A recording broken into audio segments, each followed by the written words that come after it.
ہوتا یوں ہے کہ ایک فرشتہ آگے بڑھتا ہے، پرکٹ ہوتا ہے، نمودار ہوتی رہتی ہے، سوچتی رہتی ہے کہ اچانک ایک دن ہوتا یوں ہے کہ ایک فرشتہ رہتی ہے، سوچتی رہتی ہے کہ اچانک ایک دن ہوتا یوں ہے کہ ایک فرشتہ آگے بڑھتا ہے، پرکٹ ہوتا ہے، نمودار ہوتا ہے، اور وہ آگے بڑھ کر اس ہستی سے کہنے لگتا ہے اقرا۔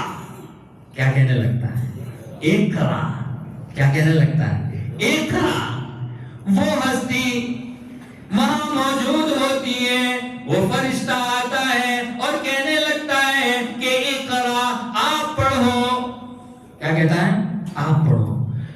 وہ شخصیت، وہ ہستی جو وہاں موجود ہے، وہ اس فرشتے سے کہنے لگتی ہے میں کبھی مکتب میں پڑھنے نہیں گیا، میں اسکول میں پڑھنے نہیں گیا، میرا کوئی استاد نہیں ہے، میں پڑھا لکھا نہیں ہوں، میں اجنبی ہوں، میں اوڑ ہوں، مجھے پڑھنا نہیں آتا، تم مجھے کیسے کہتے ہو کہ تم پڑھو؟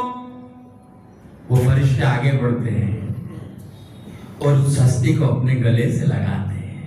غور سے سننا، کیا کرتے ہیں؟ گلے سے لگاتے ہیں، گلے سے لگاتے ہیں، اور اس کے بعد ایک زور سے ان کو اپنے اندر بھیجتے ہیں، دباتے ہیں۔ وہ شخصیت کہنے لگتی ہے کہ اتنی زور سے مجھے دبایا کہ مجھے لگتا تھا کہ کہیں جان تو نہیں نکل جائے گی نا۔ اس کے بعد انہوں نے مجھے چھوڑ دیا۔ پھر اس کے بعد فرشتہ کہنے لگتا ہے اقرا، اب پڑھیے۔